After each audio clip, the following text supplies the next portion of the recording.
আজকে আমি চলে এলাম মুলান দিকে। আর তোমাদেরকে আজকে ভিডিওটা দেখো লাস্ট অব্দি। সত্যি কথা বলছি, এত ফানি ভিডিও, বেস্ট ঠিক আছে। এই ঘরে গ্রিলগুলা গেটগুলো আমি সব করবো, হ্যাঁ। আর এই ঘরটা দেখতে যে 3 তলা বিল্ডিং বেটায়, আর এই 3 তলা বিল্ডিং করে 6 তলা। আমি ভাবলাম যে অপরে হয়তো কলটা আমি সামনাসামনি চালিয়ে নিচ্ছি, ওভারফুল হয়ে গেছে। দেখছি না, নিচে কেউ পেশাব করছে। এত জোর পেশাবের আওয়াজ মানে আমি কল্পনা করতে পারছি না। সত্যি কথা বলছি, এত জোর পেশাব করে আমি বুঝতে পারি নাই। আমি ভাবলাম যে ওভারফুল হয়ে গেছি। তারপরে 5 কোটি টাকা আমি BMW দিয়ে বেরিয়ে গেলাম। হ্যাঁ, রাস্তায় বেরিয়ে চলে এলাম। একবার চলে আসার পর আমি একবার আমাদের মালিকের ঘরে মুলান দিঘিতে।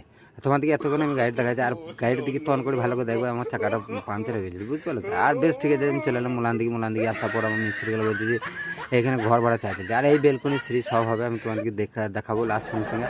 হ্যাঁ, আমার ভিডিও এখানে ফলো করে নেবে। আর এখানে দেখছি আমার রাম মিস্ত্রি কাজ করছে, আর এখানে কজন রুম ভাড়া নিতে আছে। কিন্তু ওদিকে আমি বলে দিলাম যে না, রুম ভাড়া হবে না। এই লেডিসগুলো, এই মালগুলো দিকে আমি বললাম যে রুম ভাড়া এখানে হবে না, এখানে আমার মালিক এখন আসে নাই। তারপর ওরাও আমাকে খুব পায়ে হাতে দিয়েছে, বলছে যে আমি তোমার পায়ে হাতে দিয়েছি, আমাদেরকে কাজে লাও। হ্যাঁ, আমি বললাম না, আমি লেডিস কাজে নিই না, আমি লেডিস মিস্ত্রি কাজে নিই না। আমার পায়ে হাতে দিয়েছে, বলছি না, কাজে লাও। আমি বেশ ঠিক আছে দিচ্ছি।